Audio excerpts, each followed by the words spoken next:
We're talking about this chamber of wood, the wooden chamber. There's two different ways of saying it, right? Chamber of wood or wooden chamber. So the question was, the halacha tells us that in the Beis Hamikdash you're not allowed to have any protruding wood. That's a fundamental law of the Beis Hamikdash. And yet there's this chamber that is allocated for the Kohen Gadol that he's supposed to use in his preparation for Yom Kippur, and it's called Lishkas Ha'etz. It's called the chamber of wood, or the wooden chamber. And we said that there are various suggestions about how that could be, because clearly it can't be a wooden structure. So we suggested, one of the suggestions that we suggested was, and we're going to focus quite a lot on this suggestion, that the structure was wood, and then it was coated afterwards, or at least there was wood within the structure, and then it was coated afterwards with plaster. And that's kind of acceptable. So the question is that there's what is acceptable, and there's what's ideal. So if you tell me that it's acceptable to have wood inside the structure, as long as it's coated with plaster, that doesn't tell me that it's ideal. So the question is, why would we choose specifically to use wood in a structure if you're not supposed to have wood in the Beis Hamikdash? And why, out of all the things in the Beis Hamikdash, would this have to be in the chamber of the Kohen Gadol? That's what we have to explore.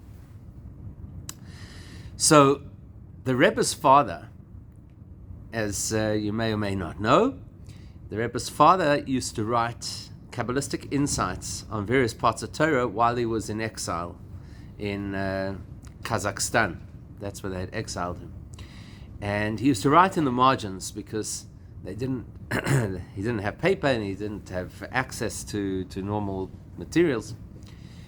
But he wrote various commentaries on various parts of the Torah.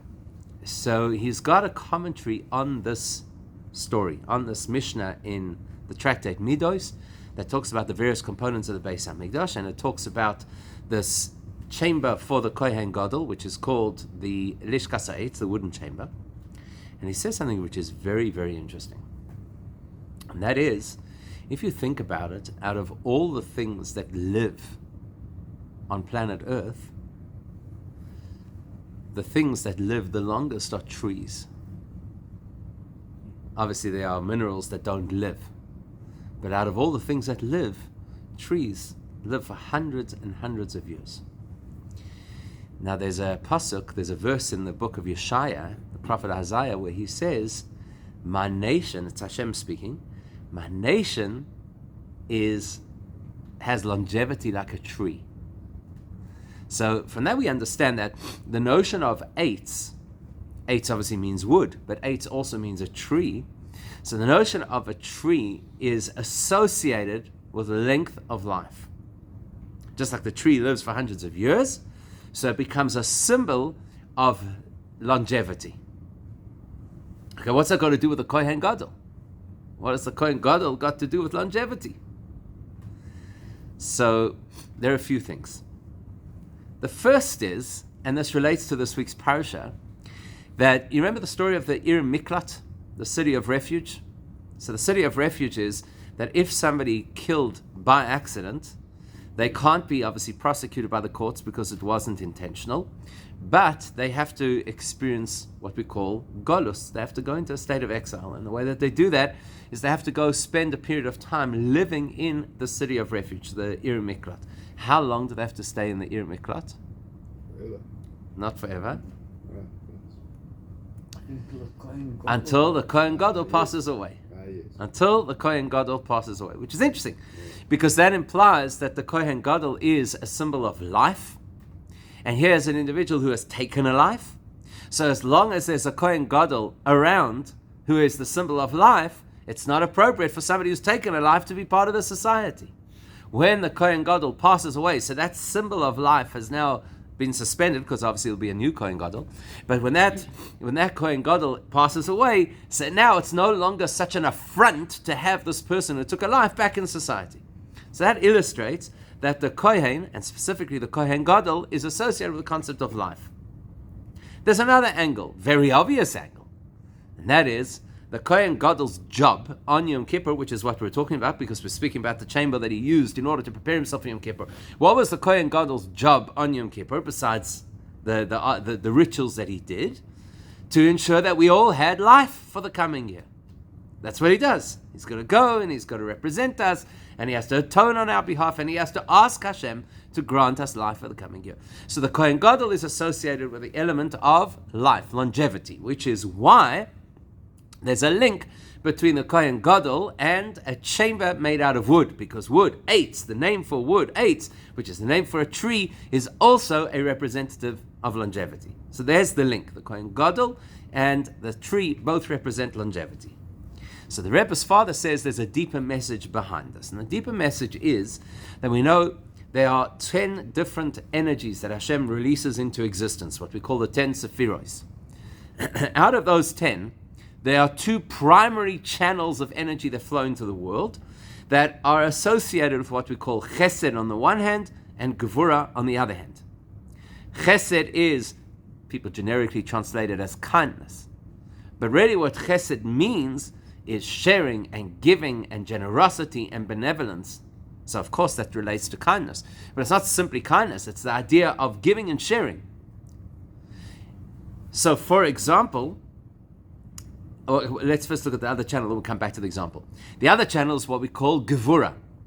Gevura, most people understand Gevura incorrectly, because Chesed is the one end of the scale, and Chesed is all about sharing and goodness and kindness and giving and benevolence and generosity. So people believe that Gevura is purely about the opposite, which is restraint, which is true, except think of it this way.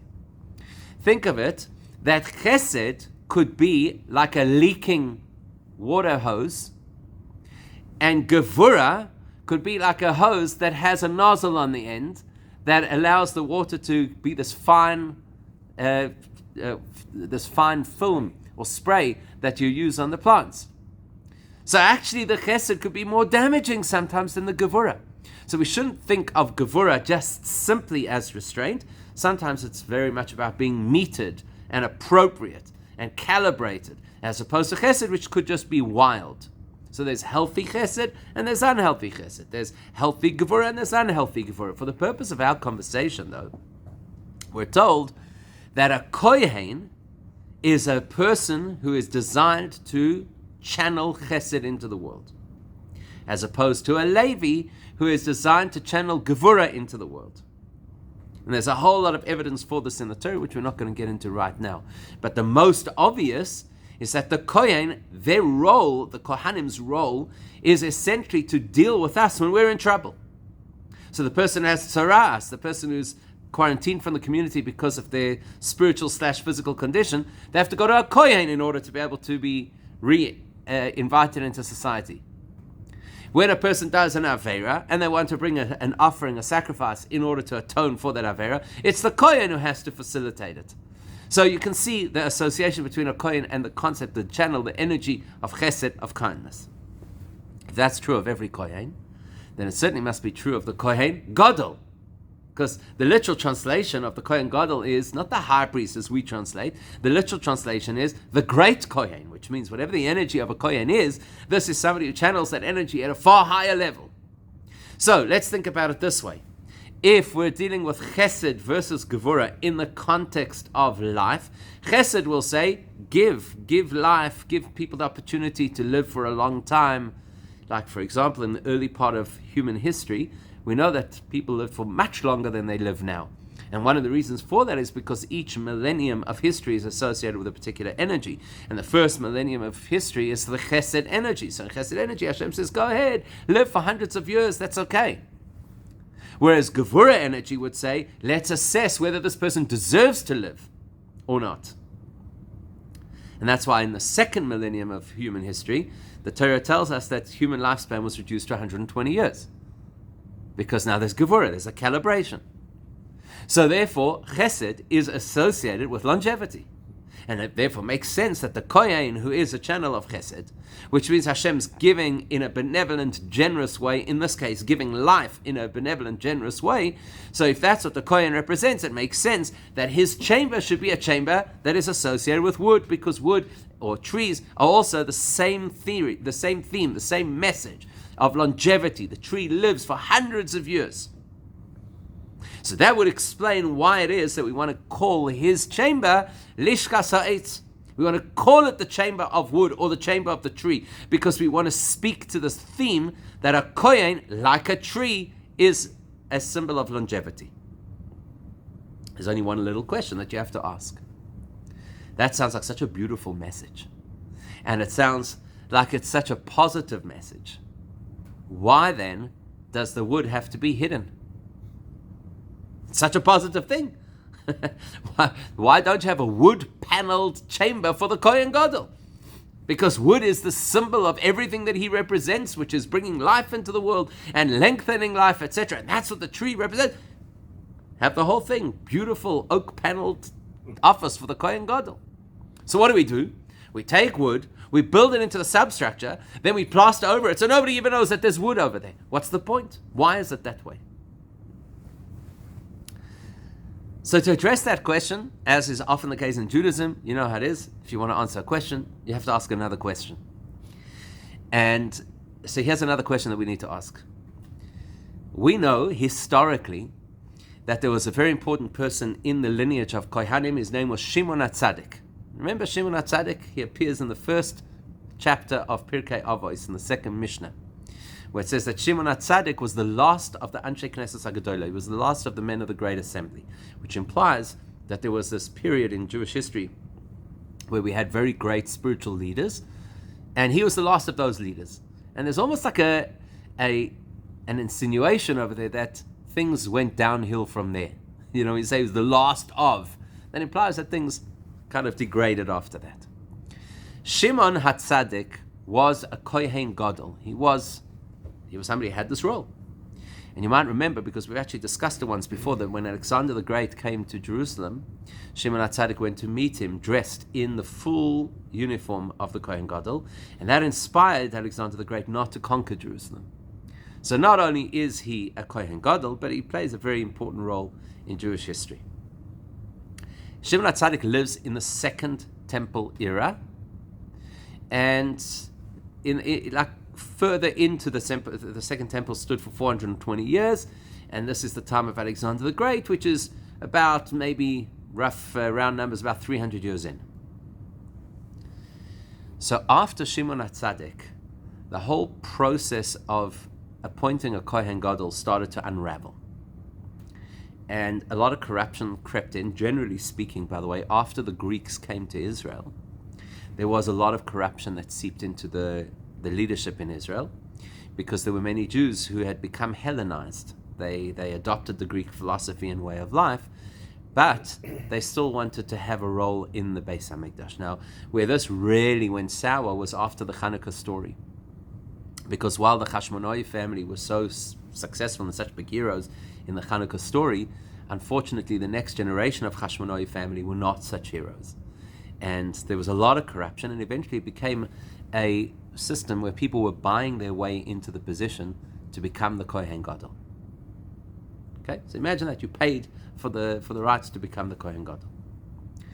At that time, after Shimon HaTzadik, when the wheels started to come off, that's when they changed the name of the chamber from Lishkas Ha'etz, from the wooden chamber, and they started to call it, as we were learning yesterday, they started to call it Lishkas Parhedron. They started to call it the Parhedron chamber.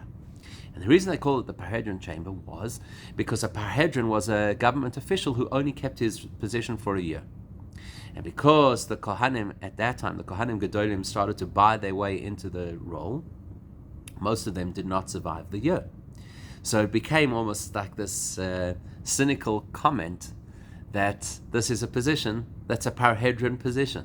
You know, you're going to become the Kohen Gadol, you're going to pay your way into the position, but there's going to be another guy next year because, you know, the guy who bought it this year is not going to survive to next year.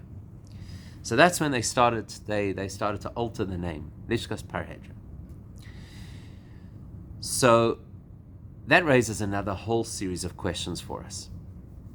The one question it raises is, are you telling me that every single Kohen Gadol after Shimon HaTzadik was so bad? I mean, we know for a fact that there were many, many more people who served as Kohen Gadol in the Second Temple era than in the First Temple era for this reason, because it was a disposable position. And every year you were looking for some other guy. But there were some of them who were still decent. For example, the Mishnah talks about Rabbi Shmuel ben Pabi, the very famous Kohen Gadol who lived in that period. He was a very pious man, and he held a position for a number of years. So not everybody was so bad, which makes you wonder, why did they refer to this chamber as Lishkas Parhedron? Because of a handful, I don't know if it was a handful, a few dozen, whatever it was, people who didn't behave appropriately. But the question is actually deeper than that, because one of the things that we're supposed to have in Judaism is extreme sensitivity, especially to other people. So let's say that there's somebody who's done something that they should not have done. Does that give us license to make it into a big deal, post it on social media? I mean, that is the way of the world, but it's not the Jewish way. We don't want to talk about if a guy goes to a concert and, it doesn't... So it's not the Jewish way. You're not supposed to expose people unnecessarily. Now, can you imagine here, we're in the Beis HaMikdash, and we're naming a particular part of the Beis HaMikdash, the Parhedron chamber. That's the biggest announcement that the Kohanim Gedolim are not the way that they should be. That's a huge exposure. Why would we do that? It just seems so out of character and so insensitive. Let's bear in mind, the Gemara tells us, so it's a very interesting Gemara in the beginning of the tractate Pesachim, where the Gemara talks about whether a person has to be euphemistic when they speak about negative things. And essentially the Gemara's whole argument is that you've got to be really careful what you say, because words are very powerful. So in that Gemara, it talks about the fact that when Noach was gathering the animals to put onto the ark, he was told by Hashem that he had to get, everybody knows, the animals came two by two, but it's actually not that simple. The Torah actually distinguishes between what was called impure animals and what's called pure animals, which in our world we would call kosher and non-kosher animals. So the non-kosher animals, the impure animals, they're two by two, but the kosher animals are supposed to come in groups of 7. So how does the Torah describe these two groups of animals? It says this. It says, Mina behema hatohira. From the pure animals you have to take 7. But then it doesn't say, and from the impure, it says, Umina behema asher einena tohira. The animal that does not qualify as pure, which is a pretty roundabout way of saying impure. You could have said one word. You could have said tamea, which means impure, and instead you're saying asher loy tohira, which is not qualified as pure. Why does it do that? So the Gemara says, because the Torah wants us to know that even if an animal is a non-kosher animal, and if an animal is an impure animal, you don't have to rub it in. So, it's a fascinating thought, right? So frequently the Rebbe would quote this and say, if the Torah is so concerned about the dignity of an impure animal, then how much more so do we have to be concerned for the dignity of our fellow human being, especially a human being as part of our community?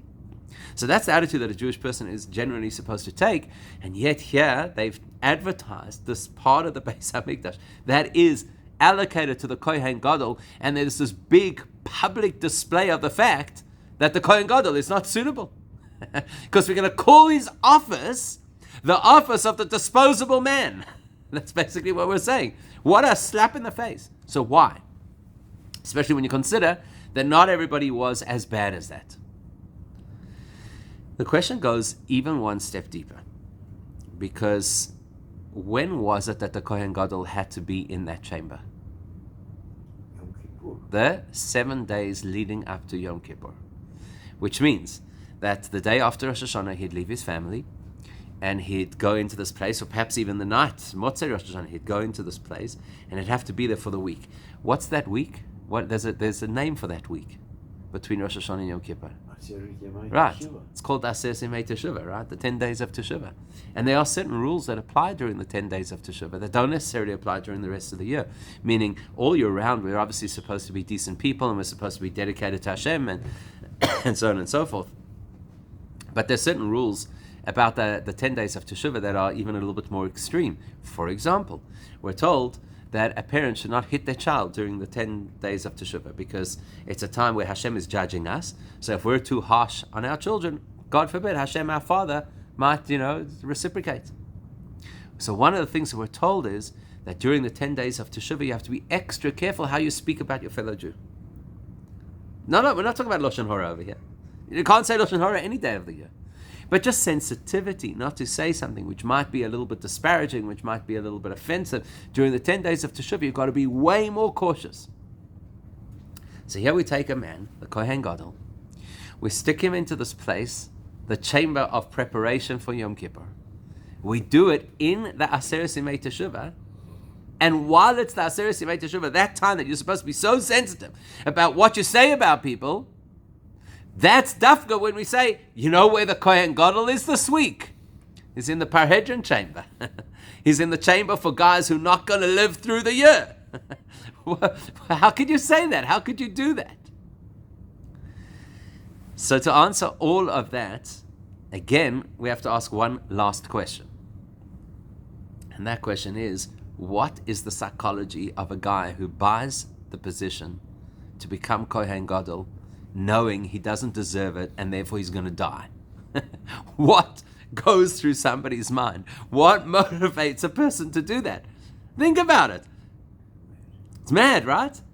And remember, at some point in the Second Temple era, they tied a rope around the man's waist because they knew there's a good chance they're going to have to schlep him out. And not only does he go in, he pays for the privilege. What's going through a person's mind? What motivates somebody to do that? Okay? Interesting question, right? Interesting question. And besides which, if somebody is at that spiritual level that they have to pay for the privilege of being the Kohen Gadol, do you honestly think that spiritual things really matter to them? It's like self-contradictory. If somebody is pious and therefore they want to be the Kohen Gadol, that makes sense. Because for them, they obviously value spiritual experiences. So to be able to go into the Holy of Holies on Yom Kippur and have the uber spiritual experience talks to a person who's pious. But if a person is not pious, and the proof of that is that they're trying to bribe their way into the position, so that tells me they're not pious. Surely then they don't value spiritual things. And if they don't value spiritual things, why on earth are they willing to put their life on the line for those spiritual things? Doesn't seem to make any sense. So this whole parahedron concept, the idea that we understand in advance that the Kohen Gadol during that period is not suited to the position, therefore he's disposable, meaning to say, therefore he's not going to live out the year. Therefore we name the whole chamber after this, has this weird sense to it of, well, why would these people be doing this anyway? So if we could solve that mystery, if somehow we could work out why it is that there was this push by people to have the chance to become the Kohen Gadol, even at the expense of their own lives, if we could work that out, perhaps it will start to give us a bit of an insight into, number one, why there is wood hidden in the walls of this chamber, and number two, why the name Parhedron is a suitable name for the chamber, even though you're not supposed to speak negatively about people, and even though some of the Kohanim Gedolim were not Parhedron people, they were actually decent people. And from that, we'll get a lesson for ourselves about how radically a person can actually change if they choose to.